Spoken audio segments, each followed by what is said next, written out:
우리 주님의 은혜와 평강이 넘치기를 빕니다. 11월부터 극동방송에서는 이 성탄송, 성탄에 대한 찬송이 계속 나옵니다. 저는 어려서 제가 다녔던 초등학교가 미션 스쿨이었어요. 그래서 기독교 문화를 아주 일찍 접하였습니다. 그때 크리스마스에 대한 것을 알았고, 또 그때가 되면 뭔가 어떤 그 환상, 그 동심으로 보는 어떤 크리스마스라는 어떤 신비로운 환상을 느꼈어요. 근데 이제 나이가 들면 어린 시절에 동심이 다 깨지잖아요. 그 환상이 다 깨지잖아요. 근데 제가 계속 느끼는 것은 나이가 들어도 변하지 않는 게 있어요. 11월, 12월 되어서 이 성탄절 노래가 들려오면 여전히 지금도 그 신비로움이 막 마음속에서 솟아나요. 왜냐하면 이건 사실이니까. 그렇죠? 하나님의 아들이 인간 세상에 아기로 오셨다. 이거 얼마나 신비로운 일입니까? 이건 사실이니까 아마 평생 이 연말이 되면 그런 신비로움이 더해질 것 같아요. 물론 12월 25일이 예수님이 이 세상에 오신 그 날짜는 아닙니다. 다 아시죠?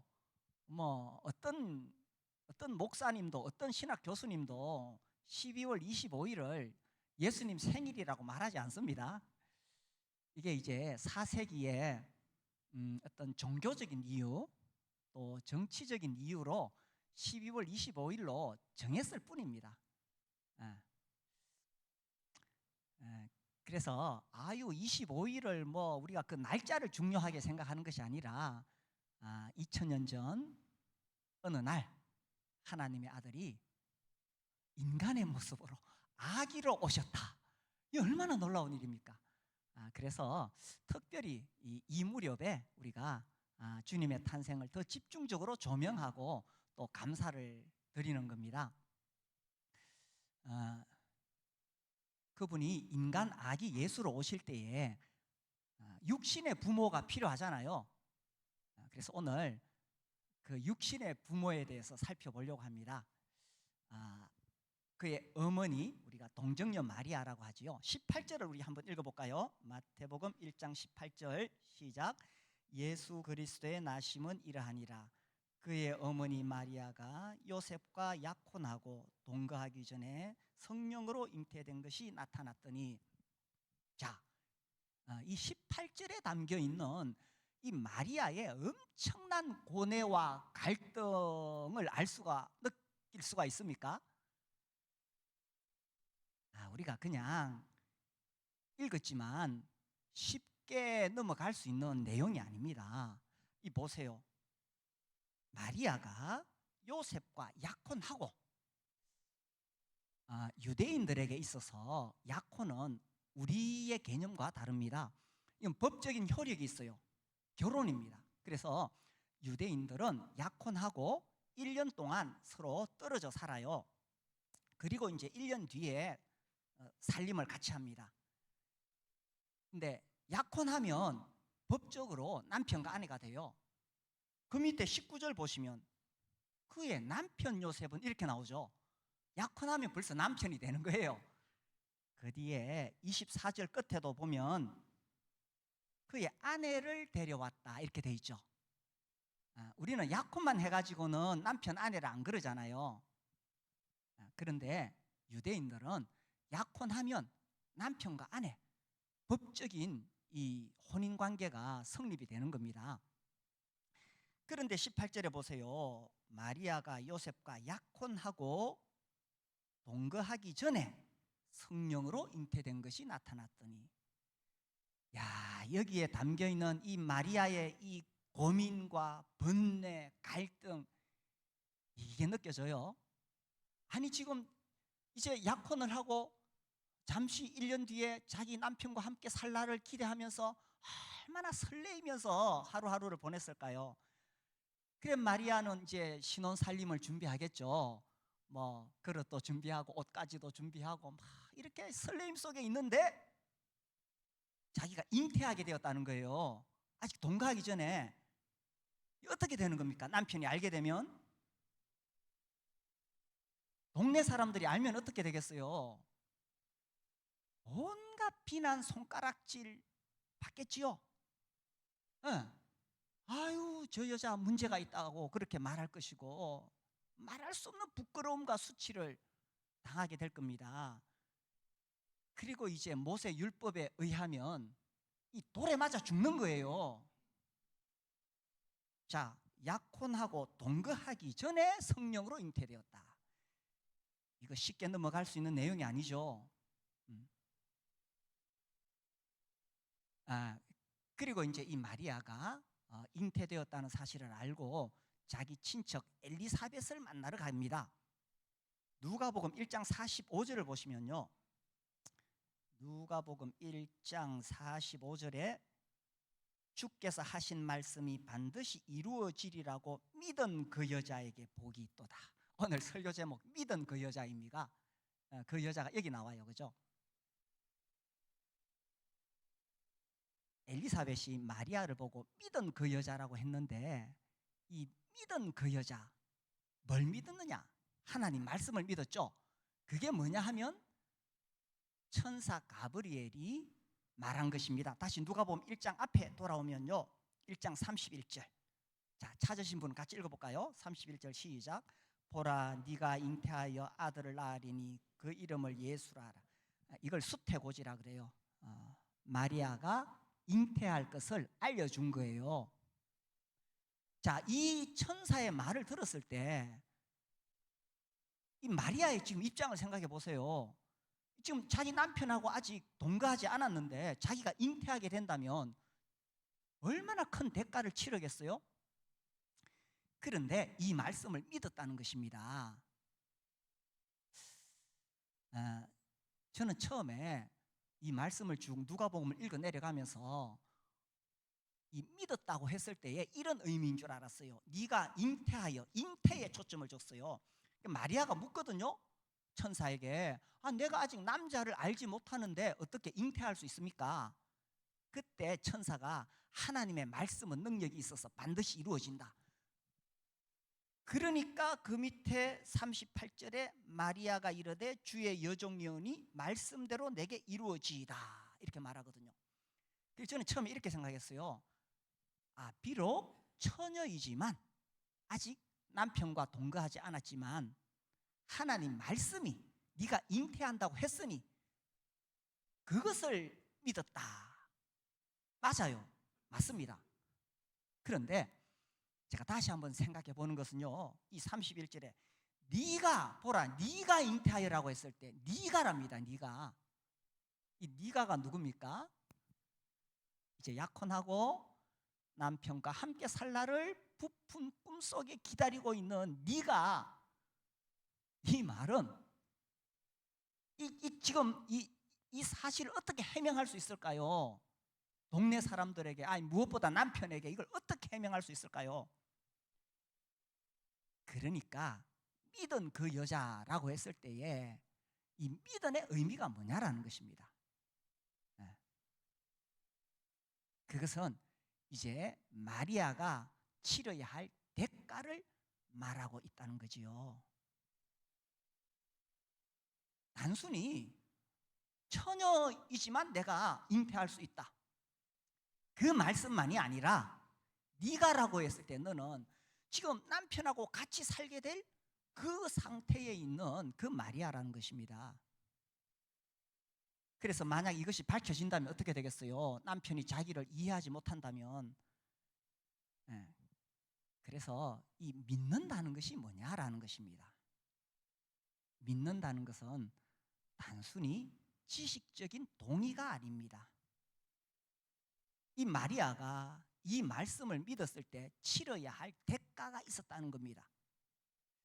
어떻습니까? 우리가 신앙생활을 하면서 주님을 믿는 것으로 인해서 손해를 본 일이 있습니까? 그러면 그거 진짜 예수님 믿은 거예요.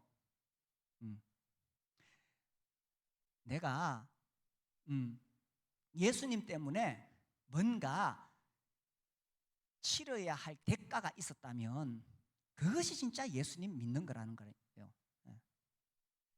그래서 예수님께서 말씀하셨죠. 누가복음 9장 23절에 이렇게 말씀하셨어요. 또 무리에게 이르시되 아무든지 나를 따라오려거든 자기를 부인하고 날마다 제 십자가를 지고 나를 따를 것이니라.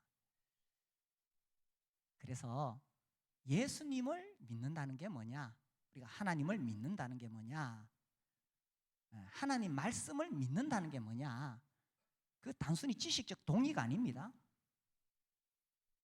내가 치러야 될 손해를 각오하는 것입니다. 그래서 마리아를 두고 엘리사벳이 믿은 그 여자가 복이 있다 그랬어요. 어떻습니까? 내가 직장에서 좀 손해를 보고 있습니까? 예수님 믿는 것 때문에, 내가 신앙을 가지고 있기 때문에 뭐 돈 버는데 좀 손해 보고 있습니까? 이 시간에 나가서 돈 벌면 많이 벌 텐데 문 닫고 오셨어요? 그게 믿는 거예요. 그래서 믿은 그 여자 마리아는 자신의 젊음을 걸었습니다. 자신의 명예를 걸었지요. 자신의 그 젊은 날의 행복을 걸었던 겁니다. 심지어 목숨까지 걸었지요. 돌에 맞아 죽을 수 있는 그런 위험을 감수했던 거지요. 이게 믿은 그 여자입니다. 믿는다고 하지만 조금도 손해 보려고 하지 않는다면 그건 단순히 지식적인 동의에 불과해요. 그래서 예수님께서 이 땅에 오실 때에 선택한 인간 어머니가 어떤 사람이었느냐?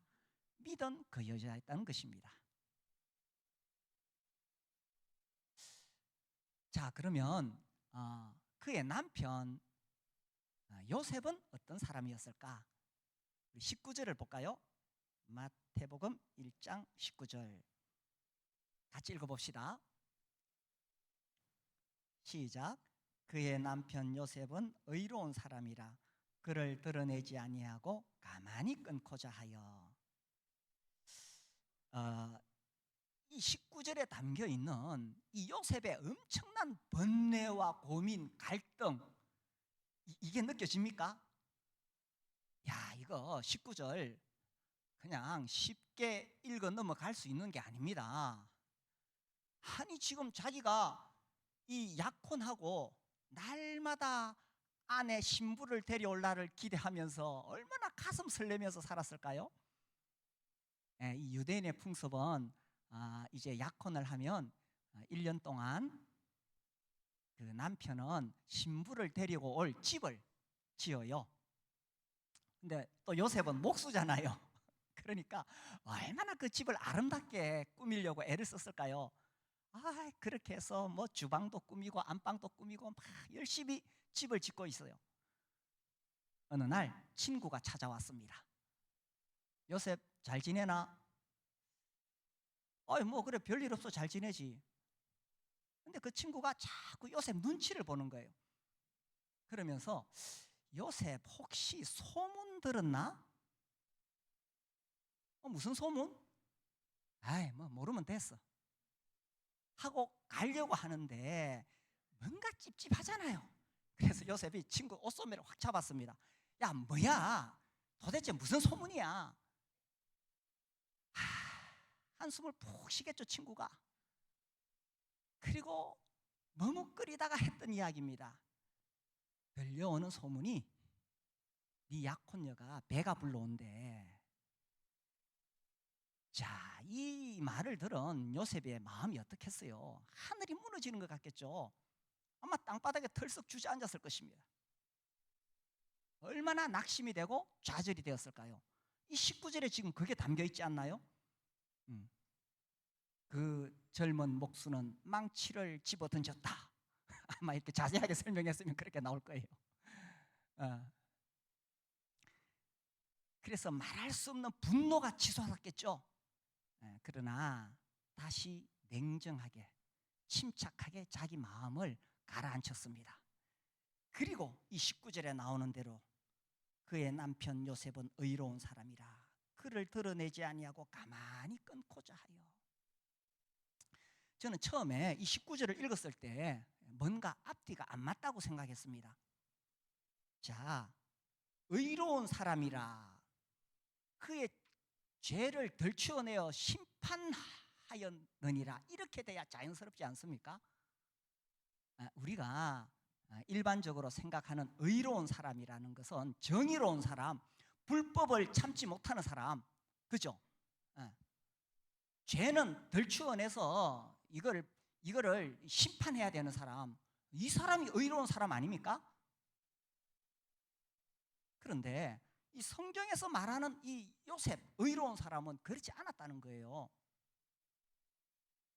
우리가 이제 일반적으로 뭐 정의롭다 했을 때 문제가 생기면 그 문제를 분석하고 이거를 막 공개해가지고 막 처벌을 하고 막 만인들에게 알리고, 이게 의로운 사람이잖아요. 정의로운 사람, 우리의 일반적인 생각은. 그런데 요셉은 성경에 보니까 의로운 사람인데 그를 드러내지 아니하였다. 그 문제를 덜추어내지 않았다는 거예요.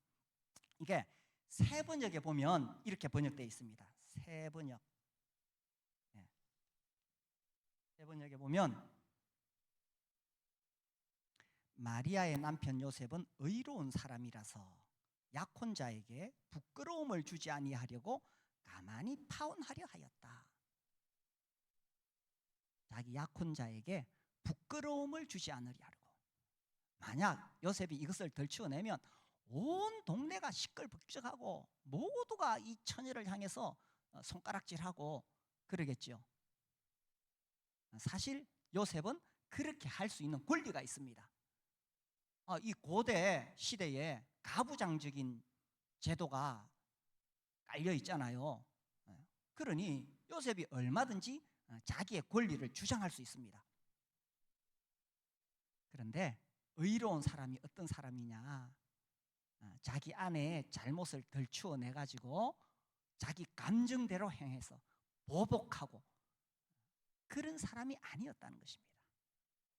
오히려 그것을 덮어주고 감싸주고, 이게 성경에서 말하는 의로운 사람이라는 거예요. 우리의 개념과 다르죠. 이게 의로운 사람이라는 거예요. 그래서 모세 율법 조문대로 의하면 그 마리아는 당연히 돌에 맞아 죽어야 됩니다. 율법이 뭐냐? 하나님이 이 율법을 주신 본래 의도가 뭐냐 하는 거죠.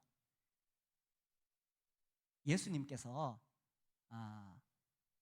공생의 기간 동안에 특별히 안식일에 많은 병자들 고치셨어요. 그 바리새인들 보라는 듯이, 그죠? 안식일에는 일하면 안 되잖아요. 십계명에 일하면 안 되잖아요. 그러니까 그 당시 종교인들, 바리새인이나 뭐 이런 종교 지도자들은 예수님이 안식일에 병 고치는 걸 계속 비난했어요. 왜 안식일에 일을 하느냐? 그런데 예수님 이렇게 질문하셨습니다. 자, 마가복음 3장을 보시면요, 손 마른 사람 이야기가 나옵니다. 그 손 마른 사람이 왔을 때에 예수님이 고치나 안 고치나 사람들이 다 보고 있습니다. 그날이 안식일이었거든요. 예수님이 이렇게 질문을 하세요. 마가복음 3장 4절, 그들에게 이르시되 안식일에 선을 행하는 것과 악을 행하는 것, 생명을 구하는 것과 죽이는 것, 어느 것이 옳으냐 하시니 그들이 잠잠하거늘. 안식일에 생명을 구하는 것과 죽이는 것, 어느 것이 옳으냐? 어느 것이 옳습니까? 이 사람들이 잠잠해요. 그래서 5절에 보면 그들의 마음이 완악함을 탄식하사 노하셨다고 되어 있습니다.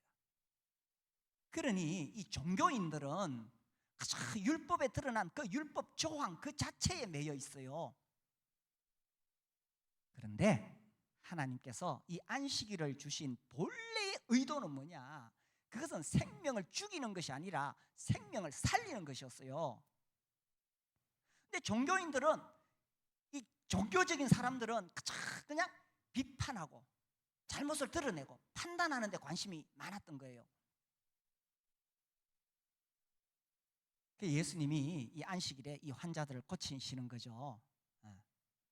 정말 하나님의 의도가 뭐냐라는 것입니다. 저는 이제 우리 교회 세워지고 이제 목회를 뭐 20년 이상 했잖아요. 그러면서 참 부끄러운 게 많아요. 저는 어떤 면에서 그게 옳은 줄 알았어요. 법대로 하는 것이 그것이 옳은 줄 알았어요. 잘 몰랐어요. 그러니까 그래서 그렇게 했어요. 근데 지금 생각해 보면은 그 사람들의 잘못을 그렇게 지적하고 그렇게 했어야 되나? 아니면 더 감싸주고 돌아올 수 있도록 해줬어야 되나? 이런 생각이 드는 거예요. 그래서 성경에서 말하는 진짜 의로운 사람이 뭐냐라는 거죠. 법대로 하는 것이냐. 우리 브래들린의 아주 대표적인 설교가였죠. 저술가였습니다. 아주 대단한 학자였죠. 아이언사이더. 20세기 아주 손꼽히는 설교자입니다. 그분에게 이런 일화가 있어요. 이제 모여서 회의를 하는데 어떤 형제가 문제를 일으켰습니다. 그래서 교회적으로 그 형제를 그 문제를 어떻게 처리할까 이렇게 의논하고 있었습니다. 그때 한 젊은 형제가 손을 번쩍 들더니만 우리 이거 법대로 합시다. 그러니까 아이언사이더가 형제님 이거 우리 법대로 하면 우리가 하나님 앞에서 어느 누구도 법대로 하면 여기 살아남을 사람이 아무도 없습니다. 그렇죠. 하나님 앞에서 법대로 하면 여기 우리 살아남을 사람이 하나도 없습니다. 아나니아 삽비라처럼 끌려나가게 됩니다. 그래서 요셉이 법대로 했다면 마리아는 살아남을 수가 없습니다. 그런데 의로운 사람이 어떤 사람이냐? 그의 부끄러움을 드러내지 아니하려고 했던 사람.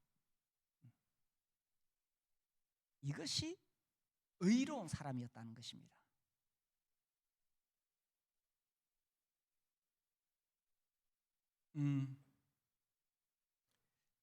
하나님의 아들이 이 땅에 오실 때에 어떻게 오셨느냐?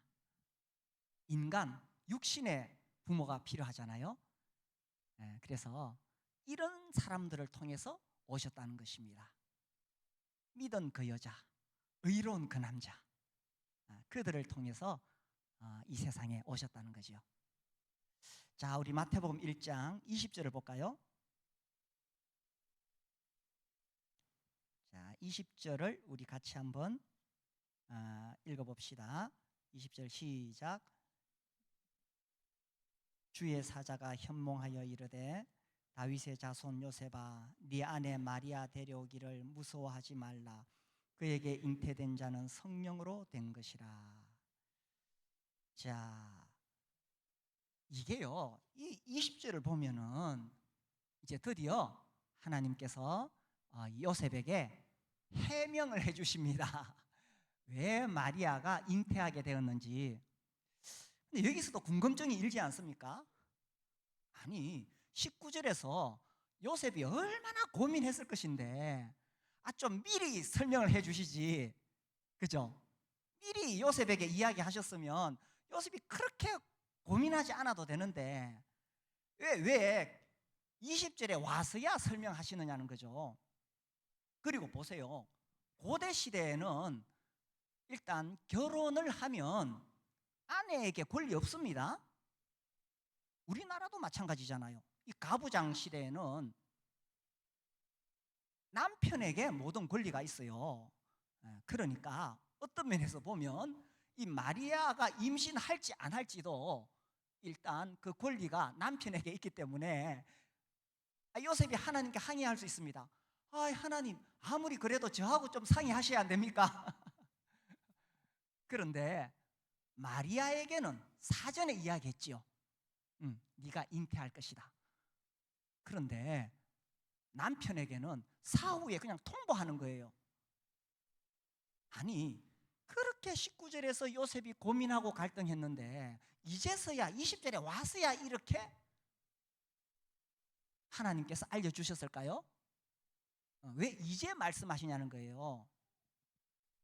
왜냐하면 요셉은 착한 사람이니까. 여기서 의로운 사람이라는 것은 착한 사람이라는 뜻 아니겠어요? 그래서 요셉이 얼마든지 그것을 받아들일 수 있는 착한 사람이라는 것을 아셨기 때문에 하나님께서 사후에 통보하셨겠지요. 그리고 이제 우리가 여기서 알 수 있는 것은 그렇기 때문에 이 요셉이 어떤 사람인가를 알 수가 있는 거예요. 그죠? 요셉은 정말 의로운 사람이구나. 의로운 사람이라는 것은 착한 사람. 그죠? 예수님께서 이 땅에 오셨을 때에 선택하셨던 육신의 아버지가 바로 이렇게 착한 사람이었구나. 그래서 19절 이후에 20절에 알려주신 거죠.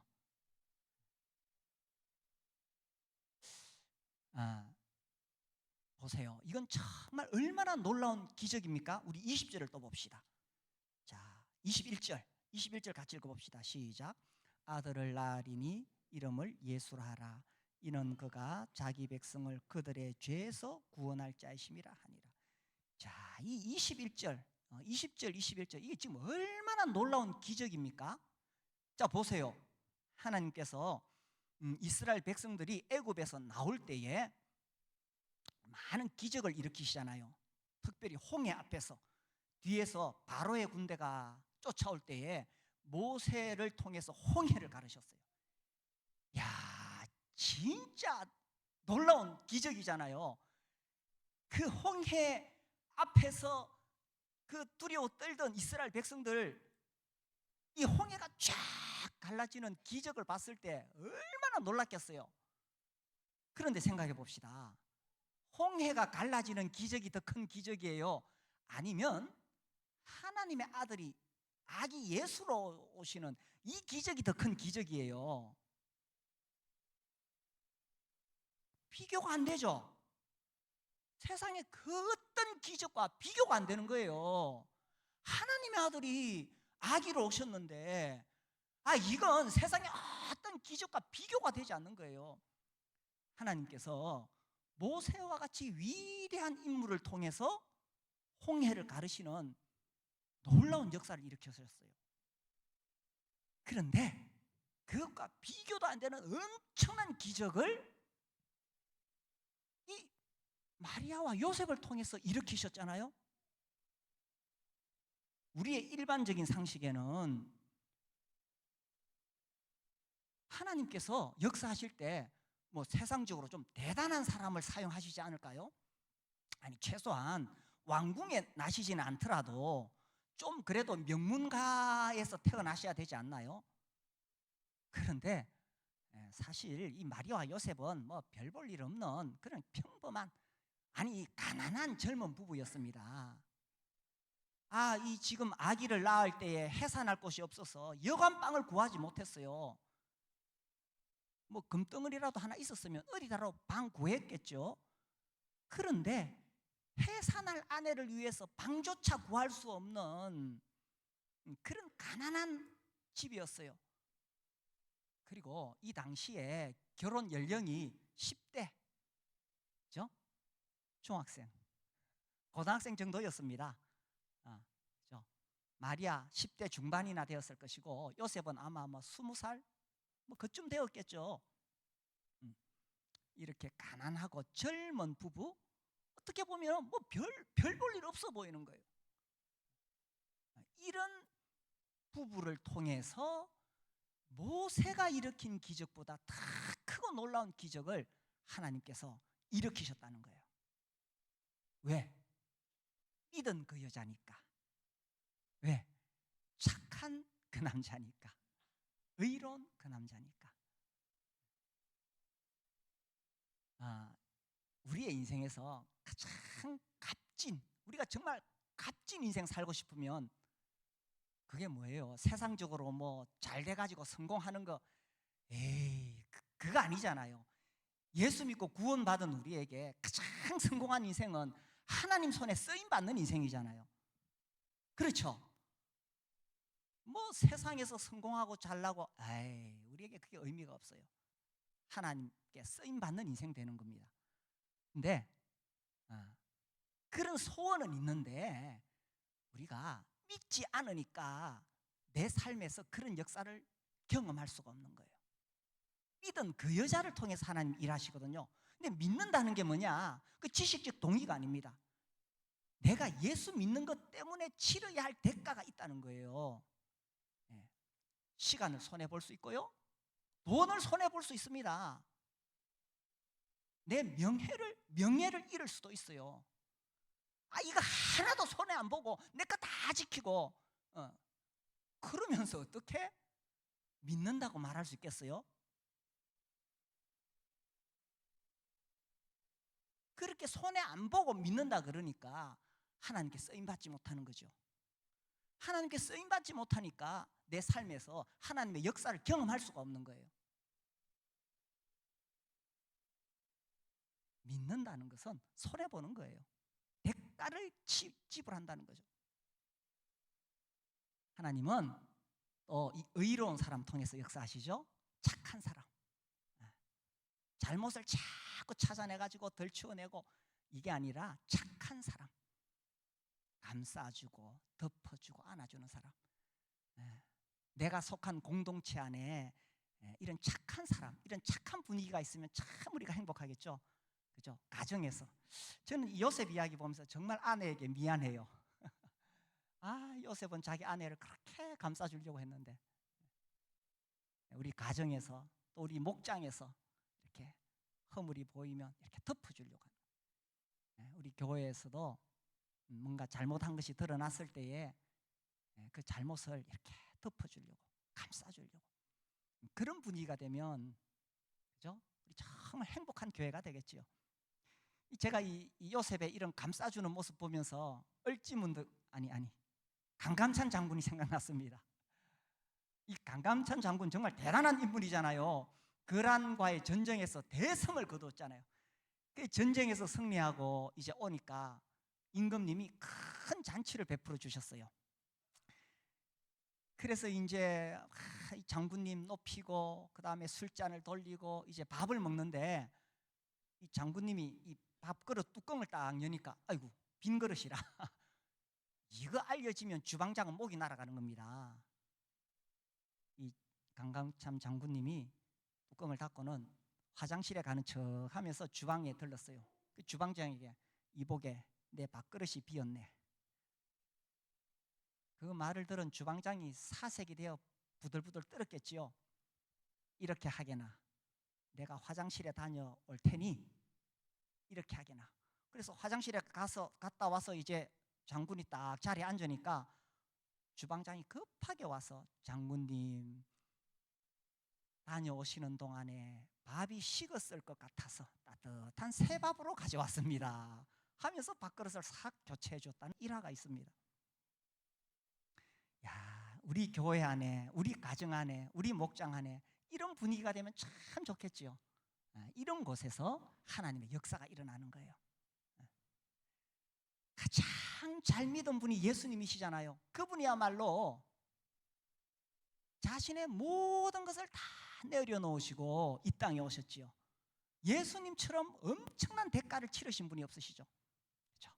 또 예수님처럼 착한 분이 없으시죠. 우리의 죄, 나의 죄, 너의 죄, 우리의 죄를 감싸주시기 위해서, 대신 갖기 위해서 십자가에 오셨잖아요. 그래서 이 착한 사람, 그죠? 우리가 예수님처럼 또 마리아처럼 요셉처럼 그런 가정을 만들고, 그런 목장을 만들고, 그런 교회를 만들 수 있게 되기를 바랍니다. 우리 기도하겠습니다.